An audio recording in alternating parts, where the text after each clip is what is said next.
Muito boa tarde a todos. Boa tarde, Guilherme. Boa tarde, Richard. Hoje vamos falar de internacionalização, agora nesta conversa. O escalar é, de facto, internacionalizar, portanto, são quase sinónimos. Portanto, ia começar contigo, Guilherme, se podias falar um bocadinho sobre o percurso da Talkdesk nesta internacionalização. Eu posso dar aqui um bocadinho de contexto. Olha, pronto, eu sou o vice-presidente da Talkdesk a nível da EMEA. Posso dar um bocadinho a ideia de como é que nós crescemos, principalmente em EMEA, que foi o meu percurso. Ou seja, há 5 anos, e está aqui parte da minha equipa, comecei eu sozinho, ou seja, todo o produto envolvido em Portugal, tudo o que era vendas e marketing era desenvolvido, era feito nos Estados Unidos. E eu entrei para ver se a EMEA dava ou não dava na altura. Okay? Foi há 5 anos. Epá, correu tão bem que desde 1 passámos para 3 em Portugal, passámos para a Ibéria, passámos para a UK, de repente passámos para a EMEA Sul, a EMEA Norte e agora temos praticamente toda a EMEA, ou seja, toda a EMEA do meu ponto de vista e crescemos para, em vez de US só, EMEA, APAC e LATAM, em que a EMEA temos cerca de 8 países, Portugal, Espanha, França, Itália, Benelux, Alemanha, Suécia, UK, you name it, ok? E é um crescimento muito grande em 5 anos, podes perceber. Passámos de 2 para cerca de 60 neste momento. Portanto, é um jogo diferente de números e à medida que vais crescendo, toda essa expansão tem que ser feita de uma forma de crescimento, de uma forma sustentável. Portanto, só na região da EMEA, quantos países é que estão presentes agora?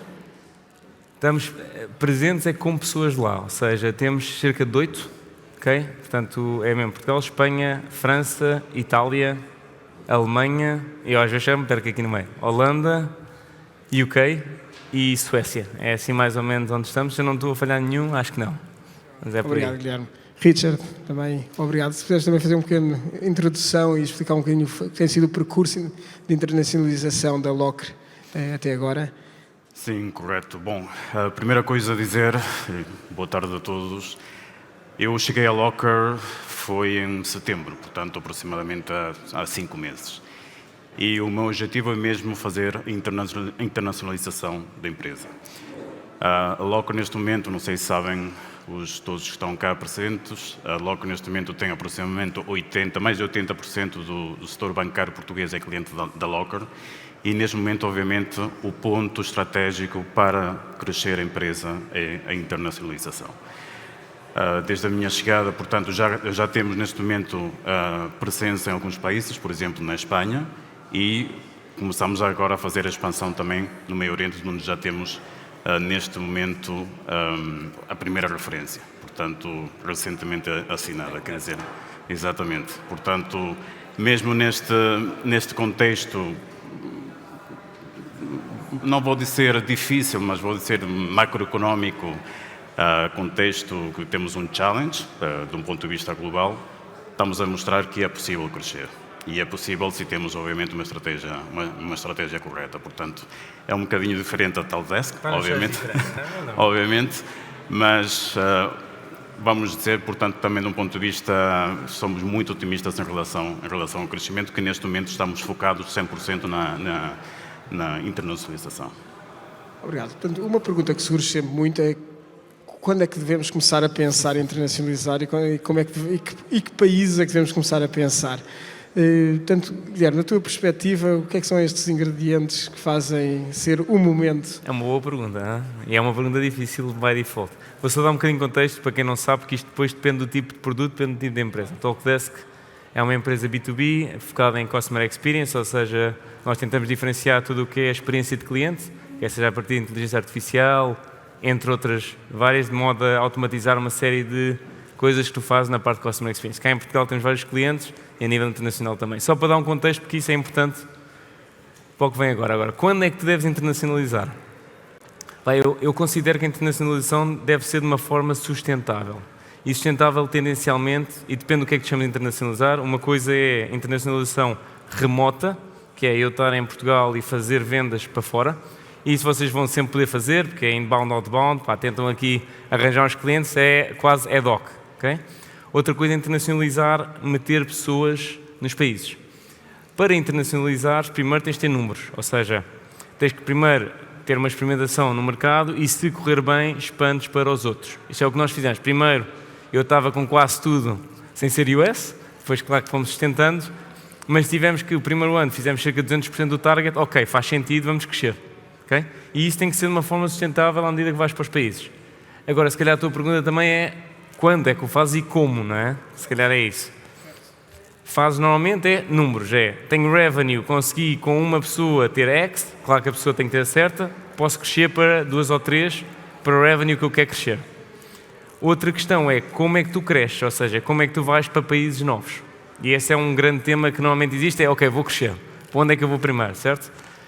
A parte básica, pelo menos na minha opinião, que deve ser feita é primeiro um framework. E quando digo um framework tem que se analisar várias coisas. Primeiro, o Total Addressable Market, o que é que cada país tem como a minha possibilidade de crescimento.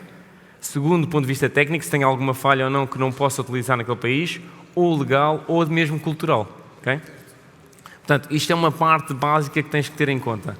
É fazer uma framework e definir quais são os critérios para escolher os países. E a partir daí começas a orientar a coisa dessa maneira. E depois, também muito importante para mim é definir o que é a equipa core. E para mim, isto depois depende dos estágios da startup. Que isto, talvez está um bocadinho maior, as empresas mais pequenas podem ter, mas, por exemplo, na minha opinião, tu para um B2B, que é o que eu estou, para middle market, onde eu jogo, tens que ter pelo menos, por exemplo, definir a equipa core, que é dois account executives, um SDR, um pré-venda e um channel que é importante depois para jogares para canal ou não. Mas tens que definir uma equipa core, que é qual é a equipa core que eu preciso para ter sucesso num país.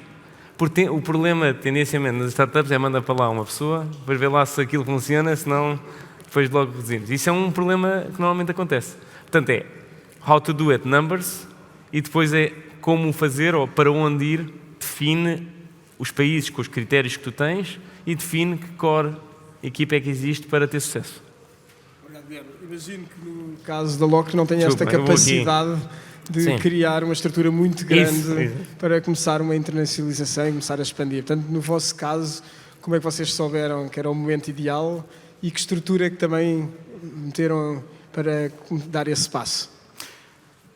Eu posso dizer, por exemplo, neste momento, a nossa estratégia de internacionalização está baseada ou focada em 4 pilares. O primeiro pilar são os nossos clientes atuais, e eu já vou chegar ao ponto, os nossos clientes atuais. O segundo é o canal, portanto, os nossos parceiros. Sim. O terceiro é a plataforma da Locker, já vou chegar também, vou fazer o link em relação a isso. E o quarto, obviamente, são os mercados em expansão. Okay. Então, eu acho que o ponto ideal, portanto, e faço esta comparação porque é a mesma coisa que nós devemos pensar. Eu acho que é a mesma coisa que nós devemos pensar. A primeira coisa é, portanto, temos realmente um produto e temos um fit para onde nós queremos ir. De um ponto de vista de compliance, existe alguma barreira. De um ponto de vista tecnológico, vamos estar prontos para nós. A nossa value proposition está pronta para o mercado onde nós queremos ir.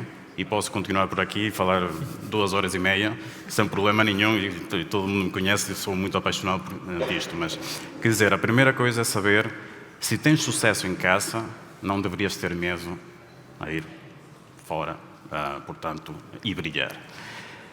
Um dos pontos, eu acho, quando sabemos realmente que podemos sair, é quando as pessoas começam a falar bem de ti, que é o caso da Locker. Quando os clientes começam a falar e a dizer maravilhas e começam a falar de ti mesmo no estrangeiro. Esse é o ponto no qual devemos pensar, fazer a expansão.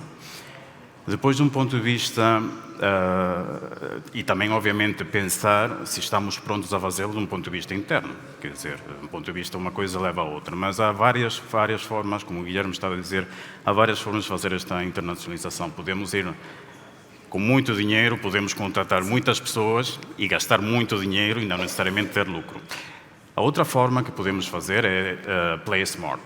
E que é um bocadinho mais, não quer dizer que eu seja smart, mas quer dizer que é mais o meu estilo, que é saber como utilizar as nossas peças, como se fosse um jogo de xadrez, saber utilizar as nossas peças de uma forma inteligente.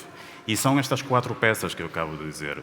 Por exemplo, a referência que tivemos no Meio Oriente foi 100% via canal. 100%. Mas também é preciso ter atenção a várias coisas. A primeira, quando se faz um investimento numa parte e aqui já começo a falar muito, quando se faz um investimento na parte de internacionalização,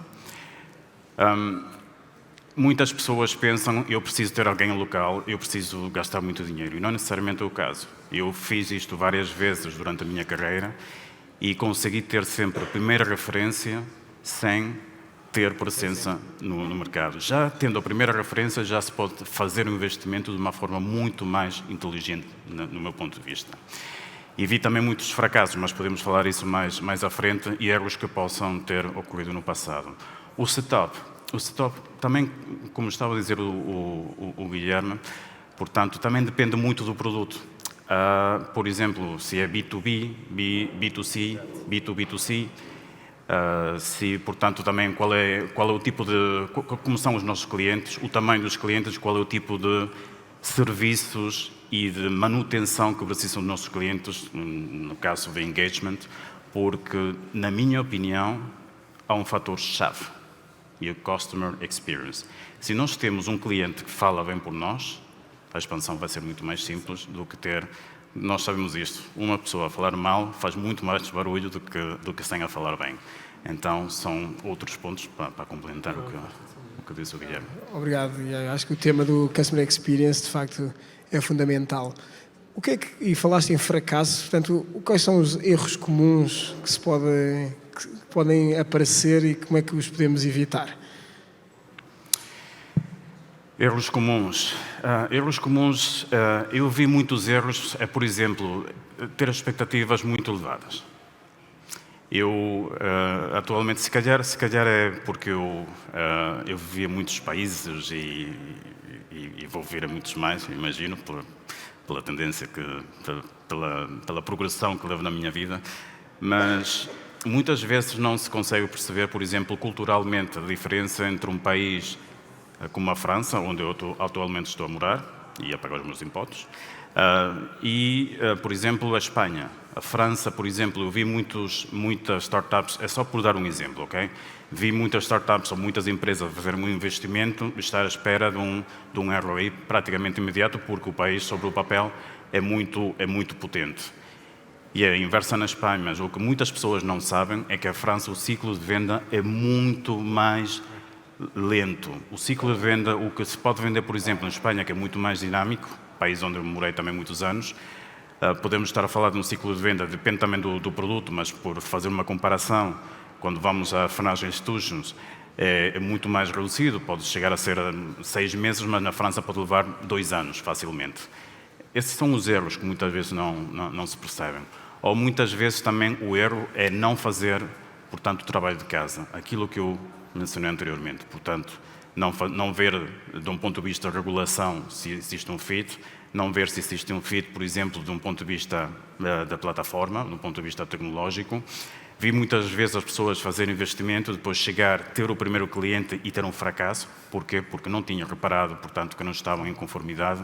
Há muitas razões. Portanto, eu sempre digo, eu quando fiz, portanto, hoje em dia temos uma estratégia com alguns mercados ou países de foco, sempre, portanto, estamos alinhados de um ponto de vista destes pontos que eu acabo de dizer, mas também pensando no futuro, como é que nós podemos fazer expansão, portanto, conquer and expand, e ao mesmo tempo, como fazer tudo isto, manter o equilíbrio, que eu gosto muito de falar do equilíbrio, da natureza e do equilíbrio, como manter o equilíbrio também de um ponto de vista, portanto, económico. Tudo isto é muito importante, porque a imagem também é importante, a imagem que temos no mercado.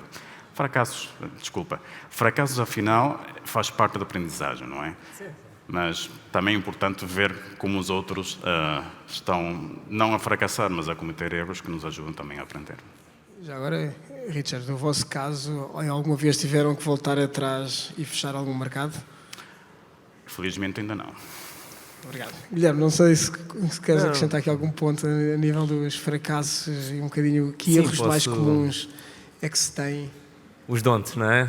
Epá, estou muito alinhado aqui com o Richard. Há aqui três coisas que eu vejo, não pela Talkdesk, mas também eu já tive 2 startups e trabalho muito com outras startups. Há aqui 3 pontos que são críticos para não fazeres quando vais expandir. O primeiro é go big. Meto tudo lá, tenho dinheiro, tenho cash dos investidores, vou meter tudo no meio dos mercados. Não, isso, tendencialmente é um erro e vai dar asneira.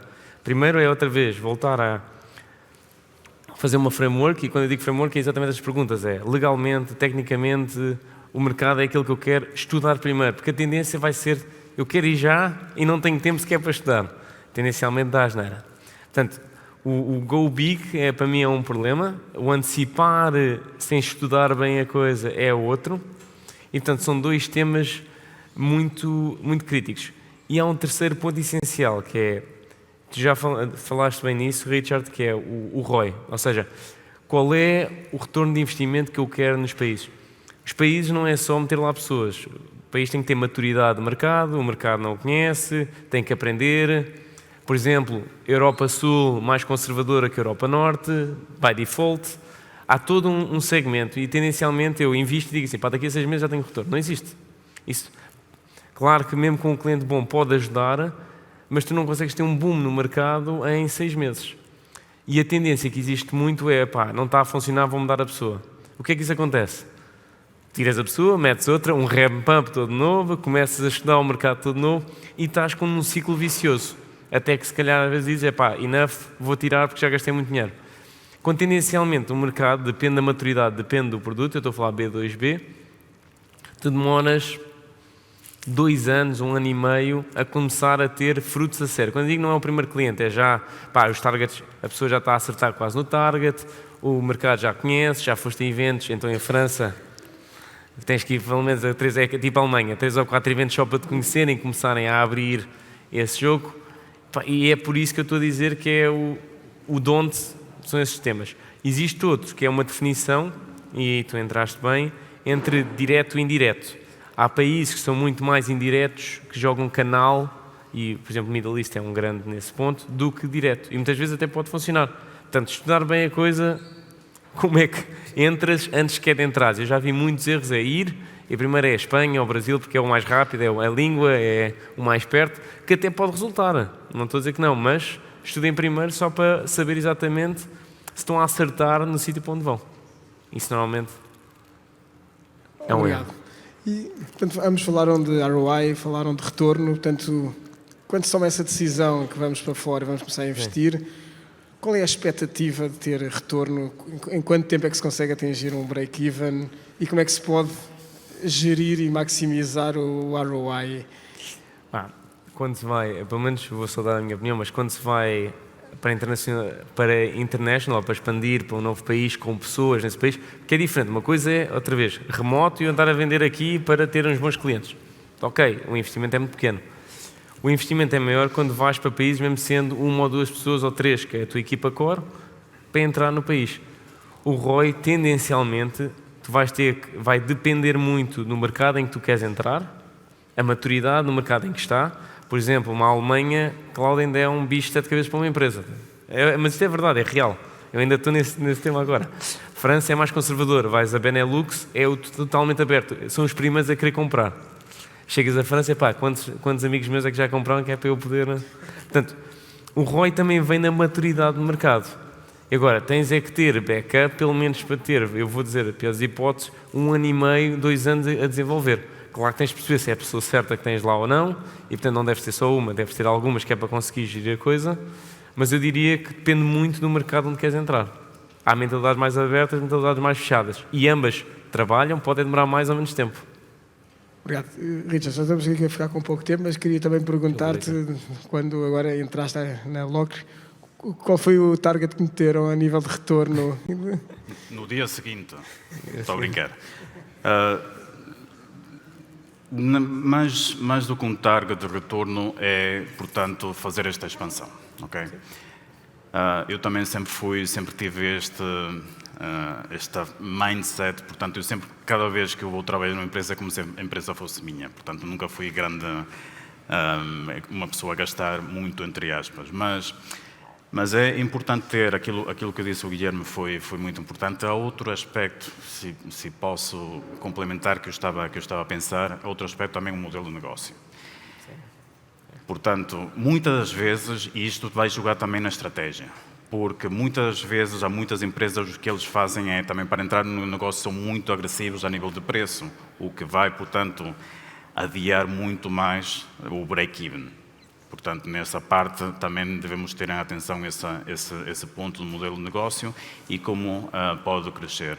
Na parte de Locker, felizmente somos, de um ponto de vista económico, somos muito estáveis para uma empresa do nosso tamanho. Portanto, temos tempo, mas tempo não quer dizer que é infinito também, não é? Portanto, temos tempo, mas a ideia é, portanto, ter um crescimento sustentável. Número 1, sustentável no tempo e sustentado também do ponto de vista económico, sem dúvida nenhuma. Obrigado. Portanto, estamos a terminar, infelizmente, acho que tínhamos aqui muita conversa pela frente. Gostava só de pedir a cada um de vocês um último conselho que pudessem dar a quem está neste momento nessa fase de vou internacionalizar. Qual seria o conselho do teu lado, Guilherme? Eu vou repetir um bocado, mas a verdade é esta: definam bem antes de fazer as coisas, porque a tendência vai ser, estou com 100 clientes, o CEO tendencialmente está a fazer 10 mil coisas ao mesmo tempo e normalmente não tem tempo de pensar e de estruturar país ou de estruturar qual é a definição dos mercados em que eu quero estar. Qual é a base? Qual é o meu requisito? Técnico, legal, o total addressable market, a cultura, porque muitas vezes também isso é diferente, porque senão, se a cultura for muito diferente, vai demorar mais tempo. Portanto, dois conselhos. Um é, definam o que é a vossa, eu digo framework, mas é os vossos critérios, ponto número 1. E ponto número 2, façam de uma forma sustentável. Ou tens muito dinheiro por trás que te vai sustentar, ou então, faz de uma forma sustentável, de crescimento sustentável, para não... porque senão vais chegar a meio e vais ter que voltar atrás. Que é uma tendência que acontece muito, acabei de levantar dinheiro, vamos à força toda e logo se vê. Não dá para fazer dessa maneira um crescimento sustentável nos países diferentes. Portanto, esses são os meus 2 conselhos para quem tem startups, quer levantar dinheiro, quer expandir-se. Obrigado, Guilherme. São, de facto, bons pontos. Richard, para terminar, algum último conselho que deixasses? Sim, eu já vi o relógio a 0, portanto não vou falar muito tempo. 3 pontos rápidos. O primeiro, TPC, trabalho de casa, façam um trabalho de casa. O segundo é paciência. É preciso ter paciência. Vi muitas empresas chegarem, ir-se embora, pensaram isto não vai ter sucesso e depois iam ter sucesso. E o terceiro que eu daria é tentar não copiar outras empresas, mas pensar no contexto de cada um e play smart. Portanto, de uma forma muito simples, é o que eu diria. Obrigado mais uma vez. Muito boa tarde. Obrigado. Obrigado.